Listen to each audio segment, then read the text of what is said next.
पिछले हफ्ते सोना गिरा, चांदी भी टूटी, लेकिन बड़े निवेशक बेच नहीं रहे बल्कि अगले हफ्ते का इंतजार कर रहे हैं। क्यों?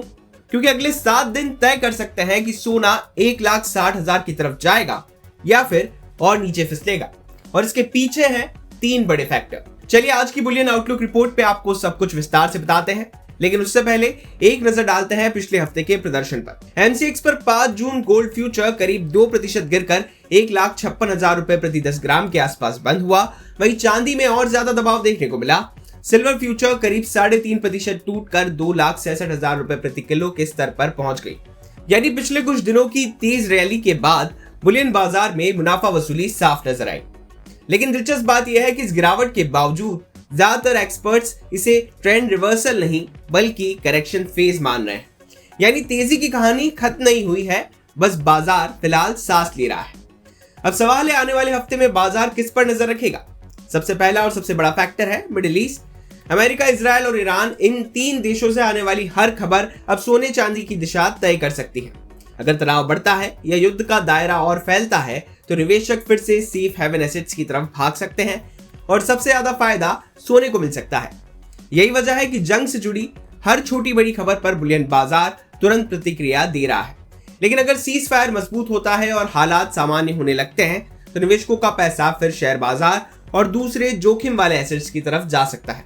ऐसी स्थिति में सोने और चांदी दोनों पर दबाव बढ़ सकता है। अब दूसरा बड़ा फैक्टर अमेरिकी केंद्रीय बैंक यानी फेडरल रिजर्व।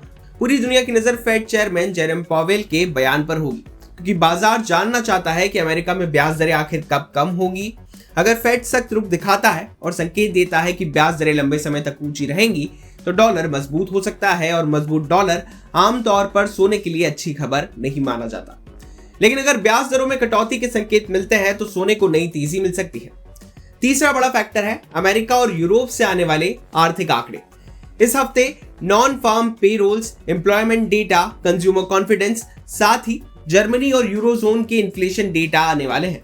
इन आंकड़ों से यह तय होगा कि दुनिया की सबसे बड़ी अर्थव्यवस्था कितनी मजबूत है और आगे ब्याज दरों का रास्ता क्या रहने वाला है। अब भारत की बात करते हैं। यहाँ एक ऐसा फैक्टर है जो सोने को लगातार सपोर्ट दे रहा है, और वो है कमजोर रुपया। जब रुपया डॉलर के मुकाबले कमजोर होता है तो विदेश से आयात होने वाला सोना महंगा हो जाता है। यही वजह है कि अंतर्राष्ट्रीय बाजार में गिरावट के बावजूद भारत में सोने की कीमतें उतनी तेजी से नहीं टूट रही। लेकिन सबसे दिलचस्प कहानी चांदी की है, क्योंकि चांदी सिर्फ निवेश का साधन नहीं बल्कि एक इंडस्ट्रियल मेटल भी है। Solar panel, electric vehicle, battery और इलेक्ट्रॉनिक सेक्टर में इसकी भारी खपत होती है। यही वजह है कि चीन की बढ़ती मांग चांदी को मजबूत सपोर्ट दे रही है। रिपोर्ट्स के मुताबिक 2026 के शुरुआती महीनों में चीन का सिल्वर इंपोर्ट तेजी से बढ़ा है, जिससे वैश्विक सप्लाई पर दबाव बना हुआ है, और यही कारण है कि कई विश्लेषक चांदी को लेकर सोने से ज्यादा बुलिश नजर आ रहे हैं। अब सबसे अहम सवाल, अगले हफ्ते निवेशकों को क्या करना चाहिए?